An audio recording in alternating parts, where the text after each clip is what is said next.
주죠. 우리 제자들한테.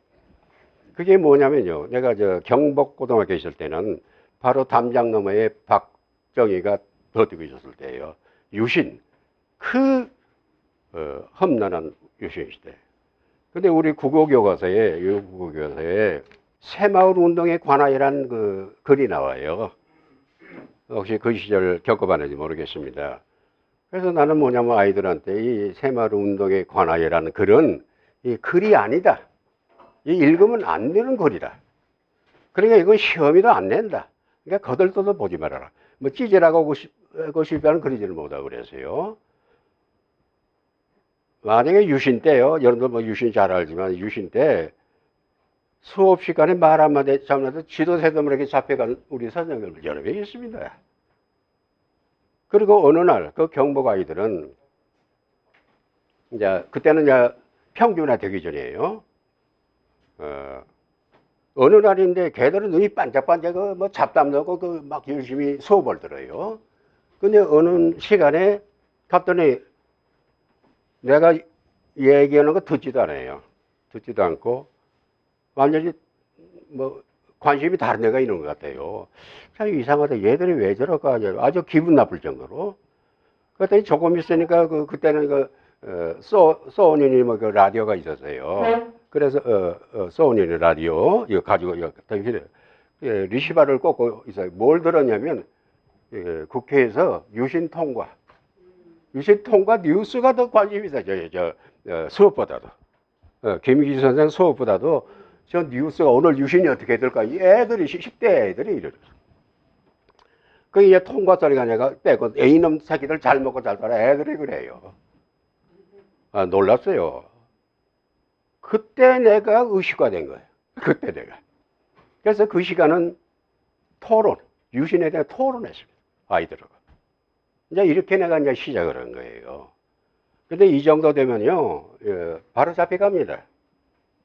근데 우리 제자들이 이걸 밖으로 누설을 시키지 않고 우리끼리만 그렇게 알고 있었어요. 그래서 경기여고에서 평균에서 갔는데 역시 내가 많은 걸 아이들한테 배웠고 성동고등학교 여기도 나오는 이제 성동고등학교 그 다음에 그래서 징계를 석 달 먹고 정교조 활동한다 석 달 징계를 먹고 해제가 돼가지고 상계고등학교에 갔죠. 상계고등학교. 또 거기 아이들도 역시 깨어 있어요.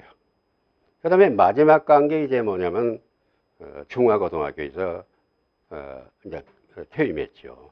근데 중화고등학교가 나로서는 참 잊을 수 없는 학교예요. 마지막 학교이기도 하지만은 거기서 위원장 출마했죠. 참 어려웠어요. 굉장히 그때는 이제 비합 시절이라 우리 이수호 동지, 이부영 동지 잘 알지만 비합 시절이라 수업 다 끝나고 저 당사는 야간 근무했잖아요. 위원장.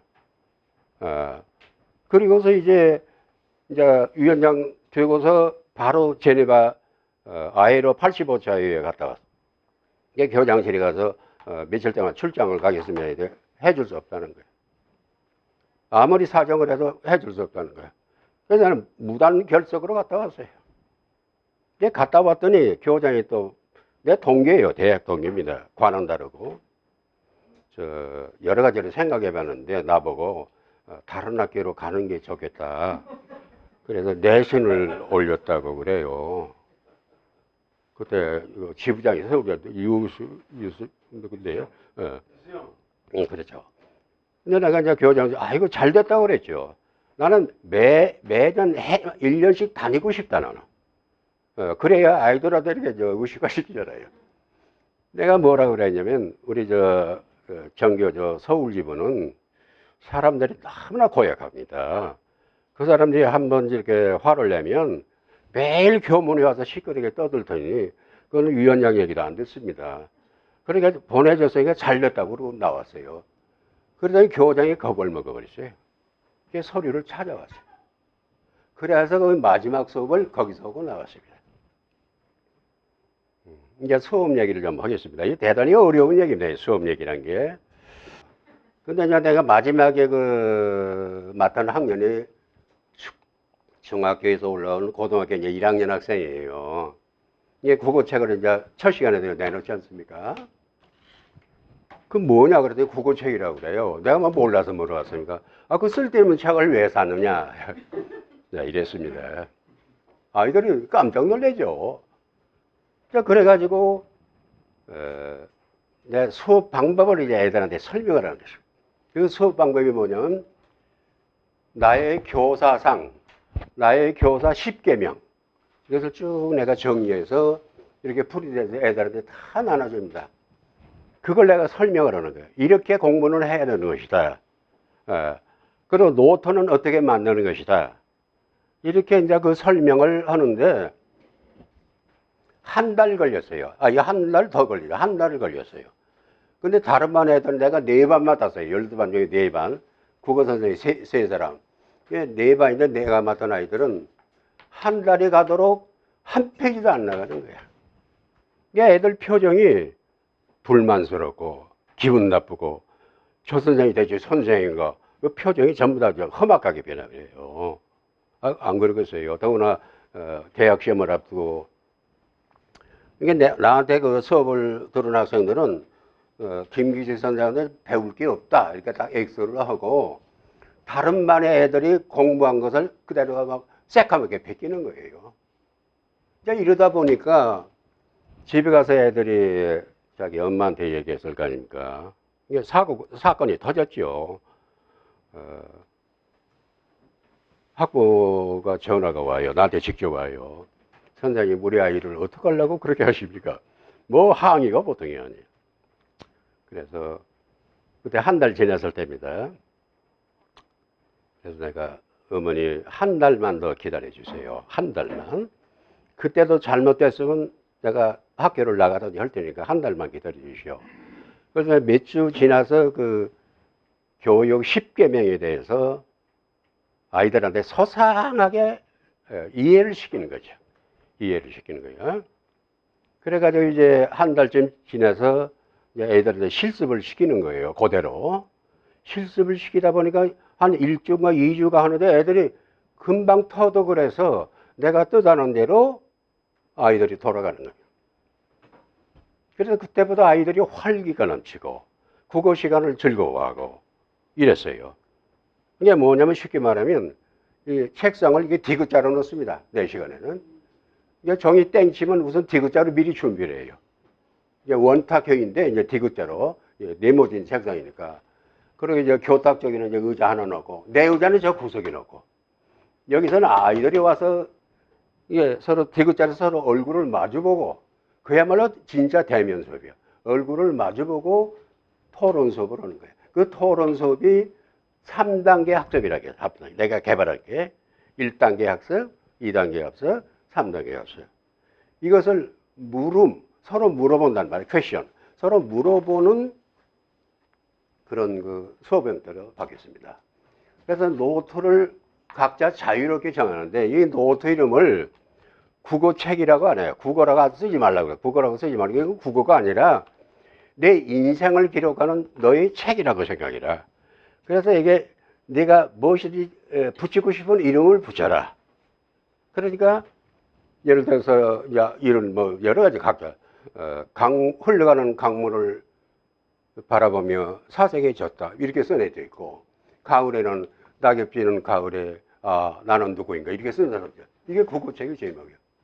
이래서 마음대로 후리노트라는 거예요. 그래서 흑판에다 이렇게 쓰게 되면 되게 아이들이 기록하잖아요, 노트에. 근데 내가 여기서 저 수업한 것은 시험에 안 낸다를 전제합니다. 이거 시험에 안 나와. 이게 엉뚱하죠. 우리가 보통 이게 중요해 너희들 밑줄 그어놔 뭐 이렇게 하잖아요. 그 중요한 그래 시험 공부 잘해 이러더. 이거 시험에 안 나와고 얘기를. 그럼 아이들한테 이걸 보고 너는 무슨 생각을 했느냐? 네 생각을 적으래. 이게 처음은 이제 글쓰기를 싫어하니까 5줄만 써라. 5줄만. 아니면 세업들도 좋다. 내 생각을 적는 게 중요하지. 내 수업은 나는 별로 중요하지 않다. 그러나 참고로 내가 얘기했을 뿐이다. 너희들이 사색하는 데 도움이 되게.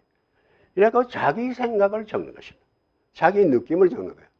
이제 그 한 반 안에 그때는 50명이었어요. 50명이 노트가 각각 달라요. 또 반마다 또 달라요. 이렇게 해서 이게 국어책은 어떻게 별로 이용 가치가 없습니다. 그런 이제 진도라는 게 있기 때문에 이건 어떻게 하냐면 이것도 뭐 5과씩 나눠요. 뭐 하나씩 내가 다 설명이 아니라 이것도 네가 혼자 하는 학습이죠. 1단계가 혼자 하는. 혼자 집에서 이렇게 해요. 그럼 모르는 것을 쭉 번호 붙이면 적어라. 그래서 내가 일과를 가서 네가 마음대로 나가라. 그 개인지도라고 그래요. 개인지도. 그 다음에 2단계는 그룹. 나는 모든 반이라고 그래요. 두레반. 몇 명씩. 그래서 그 자기 두레가 따로 모여서 서로 모르는 걸 주고받고 하면서 두레 모임끼리 해결한 것은 X하고 해결되지 않는 것은 이제 남겨둬라. 이렇게 했어요. 그래서 1단계에서 간단간단히 해요. 1단계에서 2단계로. 그 다음에 3단계는 뭐냐. 자기들끼리도 해결이 안 된 것을 마지막에 전체가 흑판 앞에 둘의 분단별로 나와서 1, 2, 3단계 적어라. 그것을 가지고 내가 보충 설명을 하는 거죠. 이게 3단계. 근데 거기서는 물음이라고 하는 것이 아주 굉장히 이게 중요하거든요. 공부 잘하는 아이는 물음을 보면 안다, 이게. 물음의 수준이 그 학생의 수준이다. 그렇지 않아요? 우리가 초등학교 아이 보고 뭐 물어봐라면 유치하죠. 중학교는 좀 낫죠. 대학교는 더 낫죠. 이게 물음의 수준이 그 학생의 수준이다. 그래서 원래 우리가 학문을 할 때 학문도 풀으면 물어보는 것을 배운다예요. 그게 집어넣는 게 아니라 물어보는 것을 배운다. 이제 이렇게 한 것이에요. 이런 식으로 하니까 아이들이 한 달에 대학 노트를 5권, 6권 만들어요. 내가 검사는 하는데, 내가 또 평가를 해야 되니까, A, B, C, D로 평가를 하는데, 여기 이 자리에서 이게 교과 모임이 아니니까 자세한 얘기는 필요 없고, 그렇게 해서 이제, 아이들이 스스로 개척을 합니다. 나는 거기서 뭘 배웠냐면요. 아이들의 능력은 무한하다고 느꼈어요. 내가 감동받은 거예요. 이렇게 많은 생각을 스스로 해나가는 능력을 아이들이 가지고 있는데 전국에 똑같은 교과서, 전국에 똑같은 질문, 전국에 똑같은 그 정답을 찾기 위해서 수능시험을 보고 일제고사를 보는 것은 무한히 성장할 수 있는 가능성이 있는 아이들을 칸막이에서 규격화시켜서 붕어빵 교육을 한다 이거죠. 그러니까 뭐냐면 우리가 히랍 신화에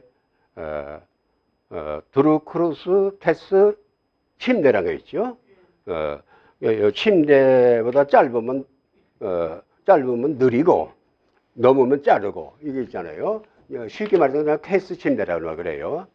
이 수능 시험이나 학교에서 시험이라는 것은 이 이상을 벌써 사고력이 성장했는데 그건 시험이 안 나온다. 수능이 안 나오다 잘라버려요. 그리고 이것도 잘못한 학생은 그것도 이해를 못해요. 그건 느려요. 뭐 과외를 시키고 느리는 겁니다. 이게 잠도 못 자고 밥도 못 먹어요. 이 완전히 드루크루스 침대로 해서 우리 아이들이 지금 바보가 되고 있어요. 이건 뭐냐면 그 아이들이 내가 그 10개명에 몇 가지만 얘기하면 1번이 교실은 역사의 법정이다. 교실은 역사의 법정이다. 이제 국어 시간입니다. 국어도 하고 그리고 너희들이 궁금한 건 무엇이든 공부할 수 있다. 서로 물을 수 있다. 노트할 수 있다. 자유롭게 해라. 그래서 내가 이 자유인이라고, 교사는 진실을 가기는 자유인이라고 그랬죠. 이렇게 해가지고 교실은 역사의 법칙이다. 그 다음에 아이들 앞에 서는 것은 역사 앞에 서는 것이다. 그 다음에는 아이들은 교사의 하늘이다.